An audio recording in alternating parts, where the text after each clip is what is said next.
Hello everyone, welcome back to my channel. आज हम जिस टॉपिक पर बात करेंगे वो है ओरल कॉन्ट्रासेप्टिव पिल्स यानी कि बर्थ कंट्रोल पिल्स। तो जो बर्थ कंट्रोल पिल्स होती हैं इसके बारे में बहुत सारी महिलाओं के दिमाग में कंफ्यूजन रहती है कि ये क्या होती हैं, इनको कैसे इस्तेमाल किया जाता है, इनको इस्तेमाल करने के क्या फायदे हो सकते हैं, क्या नुकसान हो सकते हैं, या फिर हमें इनको किन कंडीशंस में नहीं लेना चाहिए। तो ये जो कॉमन आपके क्वेश्चंस हैं, आपकी क्वेरीज हैं, इस वीडियो में ये आपकी सब क्लियर हो जाएंगी। इसके बारे में मैं आपको डिटेल में सब कुछ क्लियर करती चलूंगी। तो चलिए स्टार्ट करते हैं वीडियो के साथ। तो सबसे पहला जो सवाल आता है वो ये आता है कि ये होती क्या है, यानी कि जो बर्थ कंट्रोल पिल्स होती हैं, ओरल कॉन्ट्रासेप्टिव्स, ये क्या होती हैं। तो देखिए, मार्केट में बर्थ कंट्रोल पिल्स बहुत सारी अवेलेबल हैं, लेकिन ये मोस्ट कॉमनली क्या होती हैं, दो टाइप की मिलती हैं। एक जिसमें 21 डेज होती है, 21 डेज की टैबलेट होती है, और दूसरा जिसमें 28 डेज के लिए टैबलेट होती है। तो अब सबसे पहले बात करते हैं 21 डेज वाली टैबलेट के बारे में। 21 डेज वाली जो टैबलेट्स होती हैं ये सारी एक्टिव टैबलेट्स होती हैं, यानी कि इन 21 टैबलेट्स में आपको क्या होता है, हार्मोन जो है, यानी कि इस्ट्रोजन और प्रोजेस्टेरॉन जो हार्मोन होता है वो होता इनमें मौजूद होता है। और इनको आपको याद करने के लिए उसमें मार्किंग दी हुई होती है, मंडे, ट्यूसडे, वेडनेसडे, थर्सडे, यानी कि वीक के नाम लिखे होते हैं ताकि आपको याद रहे इनको आपने किस दिन से स्टार्ट किया था और आप डे बाय डे इसको कंटिन्यू कर सकें। इसी तरह जो 28 डेज की टैबलेट्स होती हैं उसमें से 21 टैबलेट्स जो होती हैं वो एक्टिव होती हैं, यानी कि उसमें भी हॉर्मोन्स होते हैं, हार्मोन पाए जाते हैं, वही ऑक्सीटोसिन और इस्ट्रोजन और प्रोजेस्टेरॉन। इसी तरह जो बाकी बची हुई इसमें 7 टैबलेट्स हैं, वो 7 टैबलेट्स जो होती हैं इनमें किसी भी तरह का हार्मोन नहीं होता और इनमें आपको सिर्फ और सिर्फ आयरन मिलता है। और ये बर्थ कंट्रोल की पिल्स के साथ एज अ सपोर्ट दी जाती है। अब बात करते हैं कि इनको कैसे इस्तेमाल किया जाता है, इनको कैसे यूज करते हैं। तो जो बर्थ कंट्रोल पिल्स होती है इसको हम पीरियड के सेकंड या फिर थर्ड डे से स्टार्ट कर देते हैं, सेकंड या फिर थर्ड डे। लेकिन अगर ये कभी आपको 5th डे से भी स्टार्ट करनी पड़ जाए तो भी इसमें कोई हर्ज नहीं है। लेकिन जो आमतौर से हम स्टार्ट करते हैं वो हम पीरियड के दूसरे दिन से या फिर पीरियड के तीसरे दिन से हम स्टार्ट कर देते हैं। तो इसके बाद पीरियड के दूसरे दिन से स्टार्ट करने के बाद आपको ये टैबलेट 21 दिन तक लगातार लेनी होती है। डेली आपको एक टाइम अपना हम उनको सजेस्ट कर देते हैं कि आप जैसे रात को डिनर के बाद ये टैबलेट लीजिएगा, पानी से ले सकती हैं। टैबलेट लेने के बाद आपको नेक्स्ट डे सेम टाइम पर ही ये टैबलेट दोबारा लेनी है। अक्सर इसमें क्या होता है कि जो फीमेल्स होती हैं वो ये टैबलेट भूल जाती हैं लेना, क्योंकि इसमें जो सबसे मेन और सबसे इम्पोर्टेंट काम है वो यही है कि हमें इसको याद रखना होता है, डेली के डेली लेना।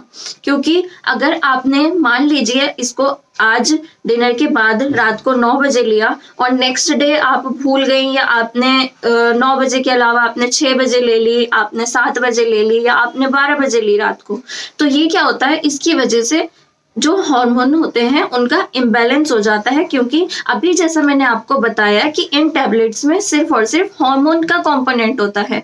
अब वही हार्मोन टाइम टू टाइम लेंगे तो सही रहेगा, लेकिन अगर उसमें टाइम में हम चेंजेस कर देते हैं या डिले कर देते हैं या जल्दी ले लेते हैं तो इसकी वजह से हार्मोन जो है वो इम्बैलेंस हो जाते हैं और आपकी साइकिल जो है, पीरियड्स की आपकी जो साइकिल है वो खराब हो जाती है।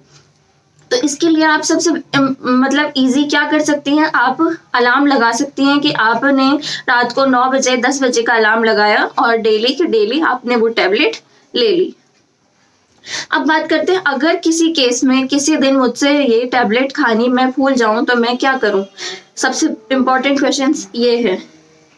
तो अगर कभी ऐसा होता है कि आप एक दिन ये टैबलेट खानी भूल जाती हैं तो आप पूरा दिन उसको ना खाएं और नेक्स्ट डे उसको 2 टैबलेट को एक साथ ले लें। लेकिन अगर आपका ये दिन एक से ज्यादा बढ़ जाता है, यानी आपने एक दिन से ज्यादा टैबलेट स्किप कर दी, तो उसके बाद फिर आपको क्या करना है, ये साइकिल दोबारा से स्टार्ट करनी है नेक्स्ट मंथ, क्योंकि उसके बाद अगर हम 1 या 2 दिन से ज्यादा का गैप दे देते हैं तो फिर इस टैबलेट को खाने का कोई फायदा नहीं रहता।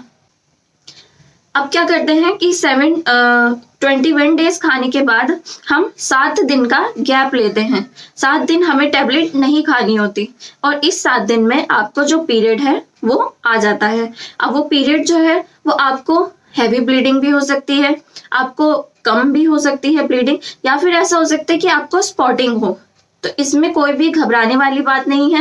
मैं पहले भी बता चुकी हूँ कि सिर्फ हार्मोन्स का कंपोनेंट इसमें होता है। अब जाहिर है कि हार्मोन आपकी बॉडी में जाएगा तो वो कहीं ना कहीं इम्पैक्ट करेगा।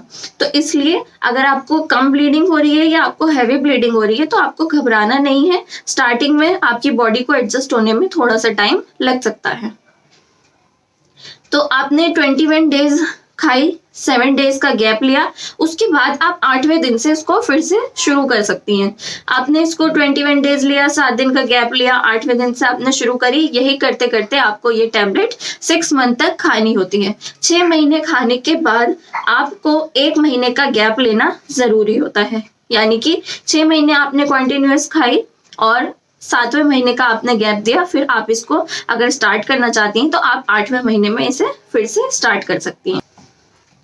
अब बात करते हैं कि ओरल कॉन्ट्रासेप्टिव पिल्स के फायदे क्या होते हैं और नुकसान क्या होते हैं। अब नुकसान तो मुझे लगता है कि आपने बहुत सारे सुने होंगे, क्योंकि ये बहुत कॉमन, आप जनरली हम लोगों से सुनते हैं कि मैम वो नहीं लेना चाहिए, उससे नुकसान होता है ये। तो इसलिए मैं सबसे पहले इसके आपको फायदे बताती हूँ कि इससे क्या आपको फायदे होते हैं ओरल कॉन्ट्रासेप्टिव पिल्स को लेने के।